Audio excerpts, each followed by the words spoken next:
Dear students, welcome to my channel. কেমন আছো তোমরা? আশা করি সবাই ভালোই আছো। আজকে তোমাদের জন্য একটা বিশেষ নোট নিয়ে হাজির হলাম, যে নোটটির জন্য অনুরোধ করেছে ছাত্র আদিবাসী মহাবিদ্যালয় থেকে প্রিয়াঙ্কা মুখার্জি। সে বিশেষ করে অনুরোধ করেছে, স্যার আমার জন্য এই নোটটি অন্ততপক্ষে দেবেন। তাই তোমার অনুরোধেই কিন্তু আজকের এই ভিডিওটি, আর এছাড়াও অনেকেরই কাজে লাগবে এই ভিডিওটি। সমাজ দর্শন থেকে, সমাজ দর্শন যাদের রয়েছে এবং যাদের সোশিওলজি অর্থাৎ সমাজবিদ্যা রয়েছে তাদের জন্য কিন্তু এই ভিডিওটি বিশেষভাবে গুরুত্বপূর্ণ। তাহলে চলুন শুরু করি আজকের এই নোটটি। আজকের নোটটি হচ্ছে সমাজতন্ত্রবাদ। এই যে সমাজতন্ত্র বলতে কি বোঝায়, সমাজতন্ত্রের বৈশিষ্ট্যগুলি আলোচনা করো, বা বলতে পারে যে সমাজতন্ত্রের সংজ্ঞা দাও, বা সমাজতন্ত্র কি, সমাজতন্ত্রের স্বরূপ আলোচনা করো। হ্যাঁ, এই নোটটি তোমাদের কাছে আজকে উপস্থাপন করব। অতএব দেরি না করে খাতা কলম রেডি করে নাও। আমার পিছনে তোমরা লেখাগুলো দেখতে পাবে, এবং যদি বুঝতে না পারো তাহলে আমার কথা শুনিয়েও কিন্তু তোমরা লিখতে পারবে। আর এই কারণেই আমি এই নোটটি খুব স্লোলি বলবো, তোমরা আশা করি তোমাদের কোনো অসুবিধা হবে না। তাহলে চলুন শুরু করি। তাহলে নোটটি হচ্ছে সমাজতন্ত্র কি, সমাজতন্ত্রের বৈশিষ্ট্যগুলি আলোচনা করো, বা সমাজতন্ত্রের স্বরূপ আলোচনা করো। তো উত্তর, সমাজতন্ত্র এক প্রকার রাজনৈতিক ও সামাজিক আদর্শ। এই আদর্শ একটি উন্নততর, প্রগতিশীল, শ্রেণীহীন, শোষণহীন সমাজ গঠনের স্বপ্ন দেখে। সমাজ বিকাশের একটি পর্যায়ে সমাজতান্ত্রিক সমাজ ব্যবস্থার উদ্ভব হয়। এটি ধনতান্ত্রিক সমাজ ব্যবস্থা ও সাম্যবাদী সমাজ ব্যবস্থার মধ্যবর্তী স্তর। ধনতান্ত্রিক সমাজ ব্যবস্থায় উৎপাদনের উপাদানগুলির উপর পুঁজিপতিদের একচেটিয়া মালিকানা প্রতিষ্ঠিত। তাদের মূল লক্ষ্য হলো মুনাফা, মানে কি করে আমাকে মুনাফা লাভ করতে হবে, এটা হচ্ছে ধনতান্ত্রিক সমাজতন্ত্রের মূল লক্ষ্য।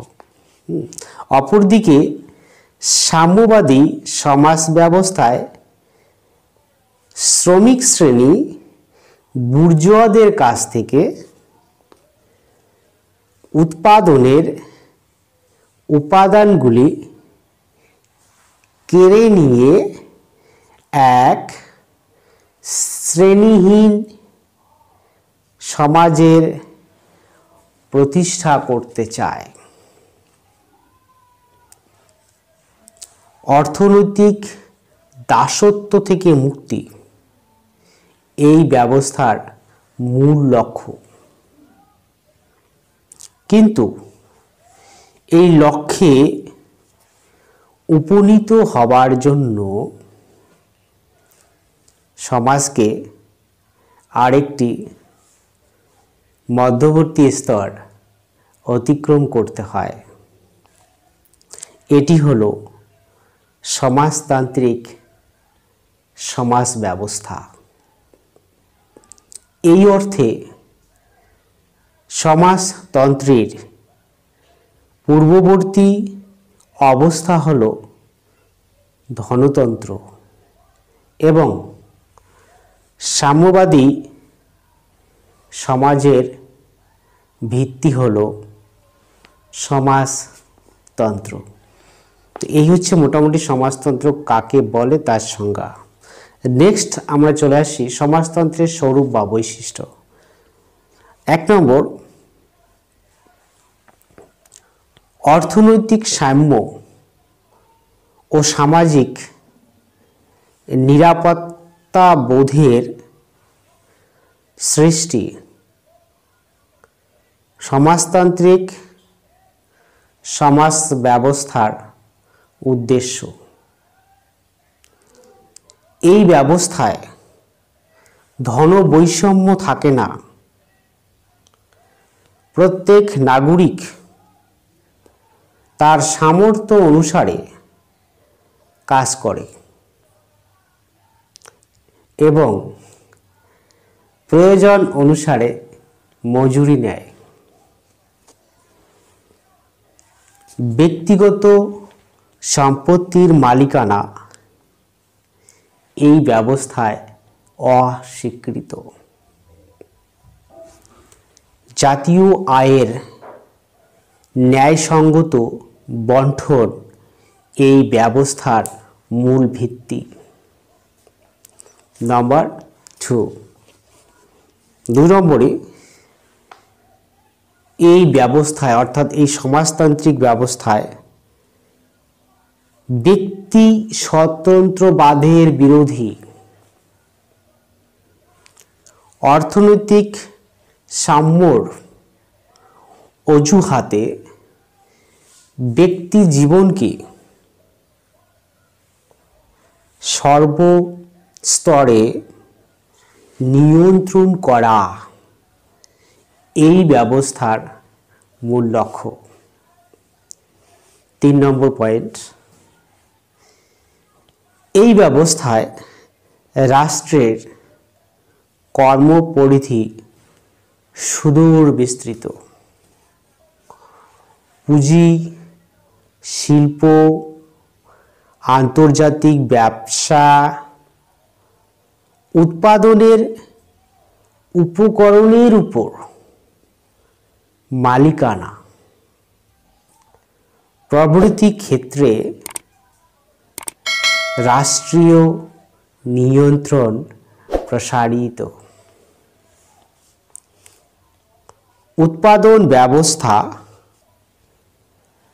রাষ্ট্রীয় পরিকল্পনার দ্বারা নিয়ন্ত্রিত। এই উদ্দেশ্যে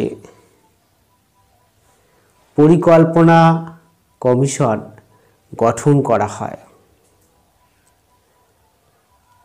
সমাজের প্রয়োজনের দিকে লক্ষ্য রেখে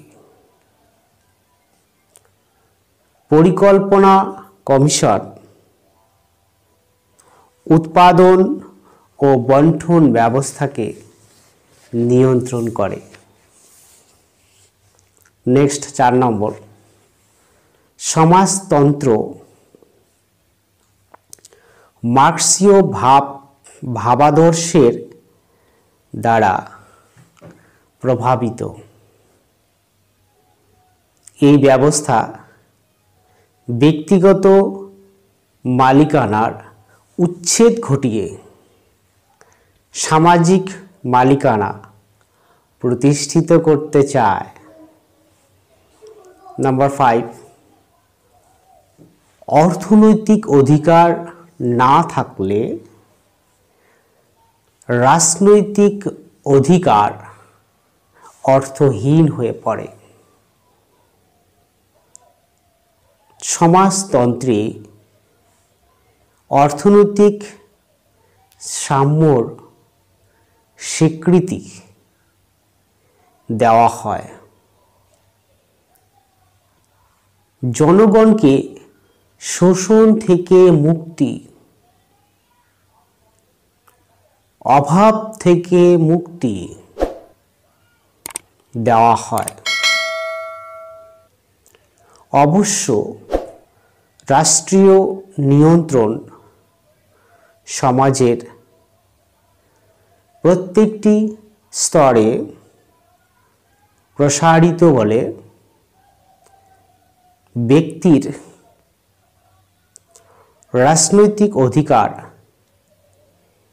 এই ব্যবস্থার কিছুটা সংকুচিত হয়। 6 নম্বর, সমাজতন্ত্রে একটিমাত্র দল থাকে। কি বললাম? সমাজতন্ত্রে একটিমাত্র দল থাকে। যেমন আমাদের ভারতবর্ষে অনেকগুলো রাজনৈতিক দল রয়েছে, কিন্তু এখানে যদি সমাজতন্ত্র থাকতো তাহলে সেখানে একটিমাত্র দল থাকতো।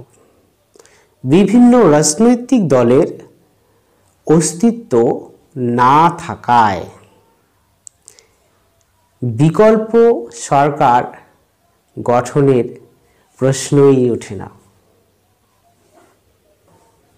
কার্যত ওই দলই সরকার, মানে যে দলটা থাকবে ওই দলই সরকার। লাস্ট পয়েন্ট বা 7 নম্বর পয়েন্ট, এই ব্যবস্থায় ধর্মের কোনো স্থান নেই। ধর্ম নিয়ে কোনো রাজনীতি এখানে হবে না, ঠিক আছে? এই ব্যবস্থায় ধর্মের কোনো স্থান নেই। মার্কসের ভাষায় ধর্ম হলো জনগণের আফিম। আফিম আফিম জানো তো?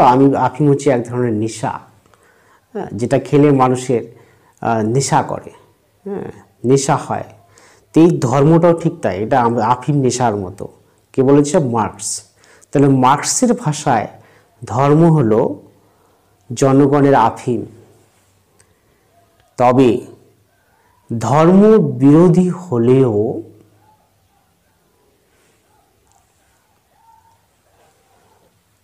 সমাজতন্ত্র মানবতা বিরোধী নয়।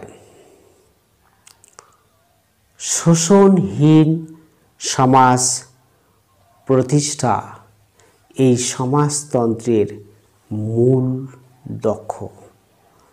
তো ডিয়ার স্টুডেন্ট, এই হচ্ছে আজকের নোটটি। তো কেমন লাগলো সেটা অবশ্যই কিন্তু কমেন্ট বক্সে জানাবে। আর যদি ভালো লেগে থাকে তাহলে অবশ্যই একটা লাইক দিতে ভুলবে না।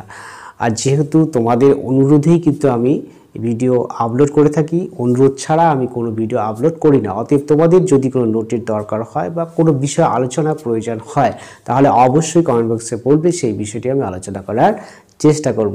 তো ডিয়ার স্টুডেন্ট, যারা আমার এই চ্যানেলে দেখছো, যারা নতুন দেখছো, তারা অবশ্যই চ্যানেলটি সাবস্ক্রাইব করবে, আর যারা করেছো তাদের জন্য অসংখ্য ধন্যবাদ। তো আজকের আলোচনা এই পর্যন্ত। সবাই ভালো থেকো, বাই।